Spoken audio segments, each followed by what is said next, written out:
Y'all know what it is.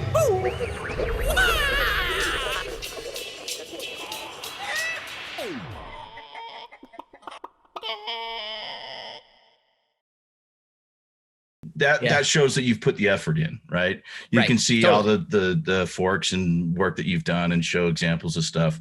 But there's got to be that, okay, I just came out of 12 weeks of intense learning. There's still got to be some self-doubt in there. And then totally. When you actually get the job, I mean, it's got to be like, okay, now what? Can I actually compete in this industry? Can I actually do what I need to do to keep this job? Can you maybe talk about coming out of the boot camp and going into your first few weeks and then what it's like starting a career like this? Yeah, that was actually the most difficult time. So I graduated. So I had left iHeart. I started the boot camp right away after, graduated 3 months later. So now we're into the first week of June or so in 2019. And again, I'd been going crazy, working my butt off for so many years with almost no vacations, no breaks. I took a little bit of time off just because it was summer in Seattle. My friends, I have a scooter. Like, I'm going to go have some fun, go on some adventures. We rode to Montana and back. I did some of those things, and then I was looking for jobs. And that was actually a very difficult time for me because I had been working for so many years without pause that for the first time in, I don't know, almost 20 years, it's the first time I was unemployed.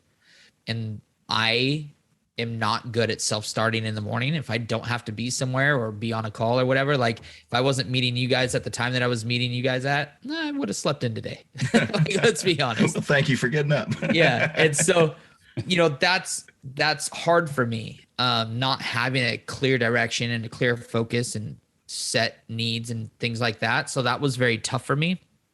And I'm trying to step into an industry, and imposter syndrome is kicking the whole time. And I think that's kind of the key of the things that you're asking, right? So imposter syndrome before you get the job, imposter syndrome after you get the job, that's real. So now I'm sitting in that office going, did I just trick them into hiring me? Like, did they make a mistake and hired me? I don't know if I would have hired me. Fortunately, I ended up with a team that just was fantastic, and it's a small company. They're wonderful. When I joined them, there was 21 people. We're up to 45 now. We're growing really, really quickly. We doubled up during the pandemic,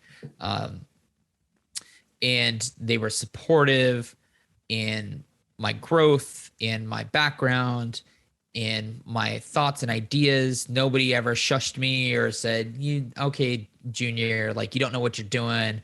Nobody shamed me for being the old guy that's new at this in the room. Like, it was a very, very nurturing environment, but also still fast paced because we are a consulting company. So we are still building products for other big companies. And it's still fast paced, which I love because it just means learning. Like, I learned a whole new language my second week getting there because that's what I had to do. They said, do you know Typescript? I said, no. They go, you want to learn it? You're about to. Yep.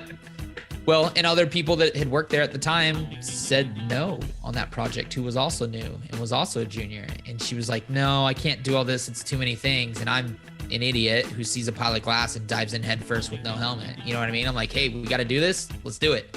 And so I had learned that and GraphQL and just getting to do my first, tech job at the same time, which was a lot. But man, I learned fast. I loved it. They took care of us. They reinforced all that. They give us a budget for education.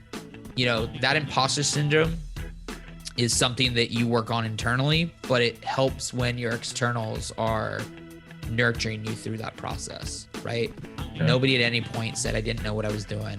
Nobody doubted me. Everybody said, you can learn this, you can do this. And that helps keep away that scary imposter syndrome, monster. Well, that's the thing. I think that's such an interesting point because it's almost always just the voice in your head that's giving you a hard time. 100%. It's nobody else.